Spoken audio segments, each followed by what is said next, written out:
Trump और Putin के बीच होने वाली वार्ता से जेलेंस्की को कोई उम्मीद नहीं है। जेलेंस्की जानते हैं कि इस मुलाकात में यूक्रेन के हक में फैसला नहीं होगा और ना ही उनकी बातों को अहमियत दी जाएगी। इसलिए ट्रंप पुतिन की मुलाकात को नाकाम करने के लिए जेलेंस्की ने अपना प्लान एक्टिव कर दिया है। यूएस और रूस के बीच तनाव बढ़ाने के लिए अमेरिकी हथियारों से रूसी सेना का संहार किया जा रहा है। रूस के ऐसे ठिकानों को पर विस्फोट किया जा रहा है जो पुतिन के क्रोध को भड़काएंगे। मॉस्को तक में हमले की प्लानिंग की गई। पुतिन के दावों को कमजोर करने के लिए बाखमुत और सोलेदर जैसे इलाकों में भी यूक्रेन ने हमले की शुरुआत कर दी है। यूक्रेन अब सिर्फ मुकाबला नहीं बल्कि हर हमला बहुत सोच समझ कर रहा है।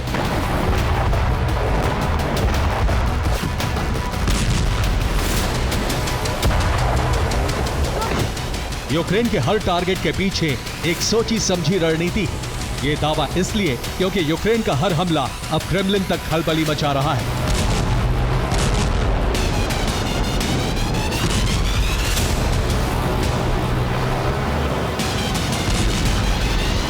दो अगस्त को यूक्रेन ने रूस के समारा में हमला किया और एक रिफाइनरी को नष्ट कर दिया। इसी दिन रियाजान रिफाइनरी में आग लगी, तेल का प्रोडक्शन पूरी तरह रुक गया। 7 अगस्त को रूस के क्रास्नोदर क्राई में तबाही मची। यहाँ एफिप्स की रिफाइनरी को ड्रोन से टारगेट किया गया। 10 अगस्त को सारातोव में ऑयल रिफाइनरी निशाना बनी और फिर ओख्ती में रिफाइनरी भस्म हो गई।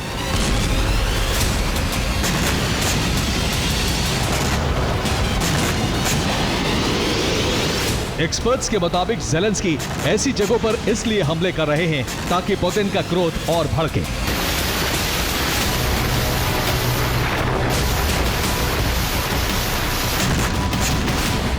रूस में हर दिन ताबड़तोड़ हमले हो रहे हैं तो वहीं यूक्रेन के भीतर भी यूक्रेन ने खास ऑपरेशन शुरू कर दिया।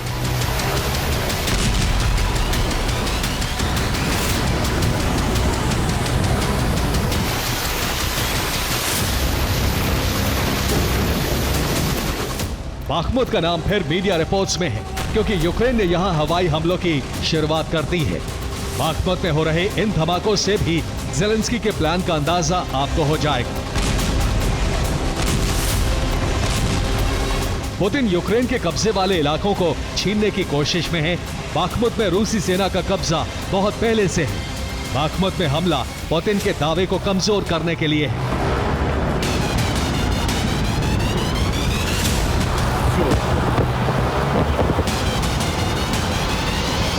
ये तो संकेत है, लेकिन जेलेंस्की खुद कैमरे के सामने आकर कह रहे हैं कि पुतिन सीज फायर नहीं करेंगे।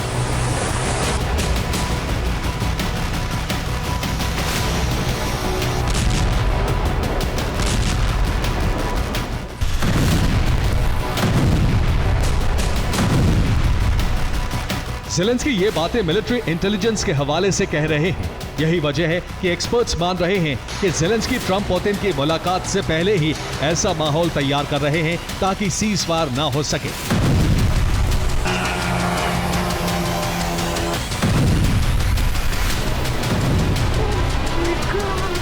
ऑन कैमरा और सोशल मीडिया के जरिए जेलेंस्की लगातार पुतिन को लेकर बयानबाजी में जुटे हैं। जेलेंस्की ने कहा है कि रूस सिर्फ समय ले रहा है, सीज फायर नहीं करेगा। आम लोगों पर हमले से रूस की मंशा जाहिर हो रही है। 7 दिनों में रूस ने 1400 ड्रोन से यूक्रेन पर हमला किया। 7 दिनों में यूक्रेन पर 1000 बार हवाई हमले किए गए।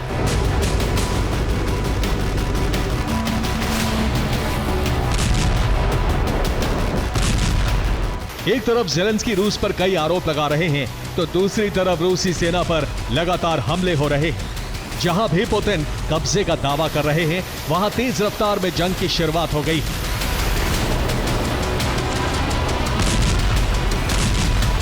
पोक्रोवस्क में 290 सैनिकों को मारने का दावा है। सूमी में यूक्रेन ने रूस की एक बटालियन को खत्म करने का दावा किया है। मॉस्को से ओख्ती तक यूक्रेनी जासूसों ने हमले किए हैं। एक्सपर्ट्स का दावा है कि यह सब जेलेंस्की के षड्यंत्र का हिस्सा है जिसे वार्ता को विफल करने के लिए तैयार किया गया है। क्या है दावे, आपको दिखाते हैं।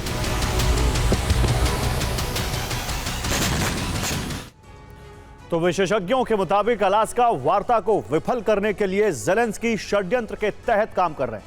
यही वजह है कि अगस्त में 5 रिफाइनरी पर हमले हुए, सैन्य कारखाने निशाना बने ताकि पुतिन की बौखलाहट और बढ़े। यूक्रेन अमेरिका के GBU-62 बॉम्ब से हमले कर रहा है और रूसी सैनिकों का संहार हो रहा है।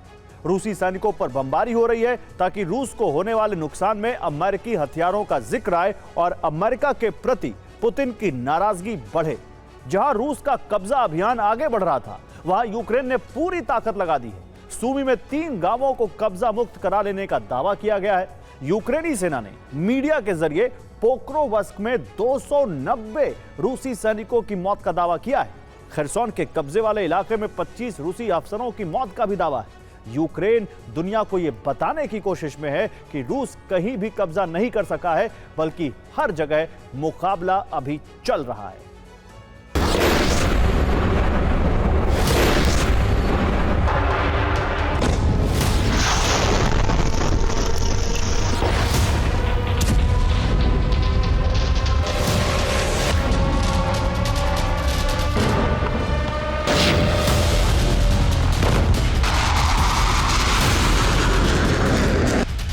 डोनेट्स्क के सोलेदार में यूक्रेनी फाइटर जेट बमबारी कर रहे हैं।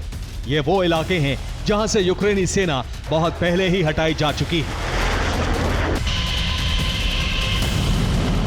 लेकिन रूसी कब्जे को नाकाम साबित करने के लिए यहां मौजूद रूसी कमांड सेंटर्स को नष्ट किया जा रहा है।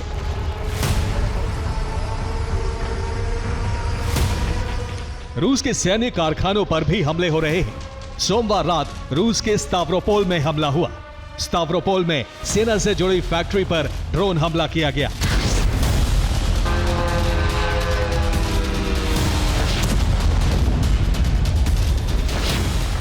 यूक्रेन ने जहां हमला किया, वहां फाइटर ऑप्टिक ड्रोन से जुड़े उपकरण का प्रोडक्शन होता है। एक दिन पहले KH-101 मिसाइल बनाने वाली फैक्ट्री पर भी हमला किया गया था।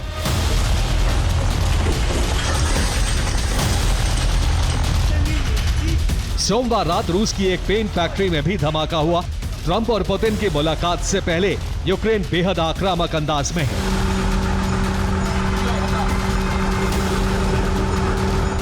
और सिर्फ सेना नहीं, बल्कि यूक्रेनी मीडिया के जरिए भी माहौल बनाया जा रहा है। यूक्रेनी मीडिया में वार्ता को लेकर कई दावे किए जा रहे हैं। यूक्रेन मीडिया के मुताबिक ट्रंप पुतिन के बीच कई मुद्दों पर मतभेद है। मीडिया में दावा है कि पुतिन एक बार फिर पुरानी शर्तों को ही दोहराएंगे।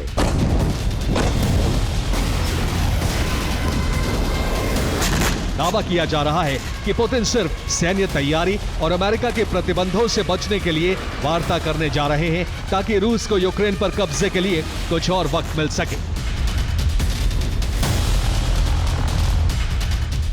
इस बीच रूसी मीडिया ने दावा किया है कि यूक्रेन ने वार्ता से ठीक पहले मॉस्को में किसी बड़े सैन्य अफसर की हत्या का प्लान तैयार किया था।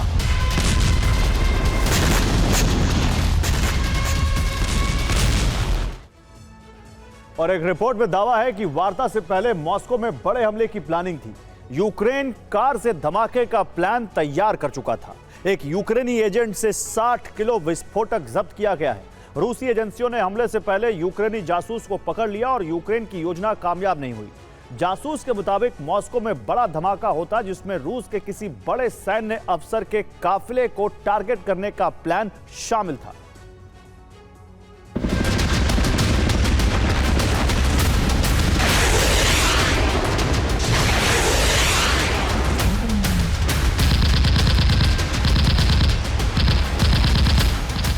वार्ता तय होने के बावजूद ज़ेलेंस्की नतीजे का इंतजार नहीं कर रहे। सोमवार को ज़ेलेंस्की ने सेना के साथ एक हाई लेवल बैठक की है। सेना प्रमुख के साथ ज़ेलेंस्की ने नई रणनीति तैयार की है।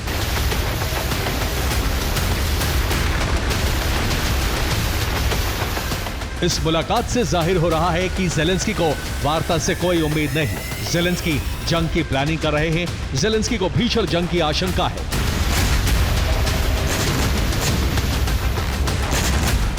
एक्सपर्ट्स हालांकि मान रहे हैं कि ज़ेलेंस्की जानते हैं कि रूस यूक्रेनी इलाकों पर कब्जे की शर्त रखेगा और यूक्रेन 1 इंच जमीन पर भी समझौते के लिए तैयार नहीं है।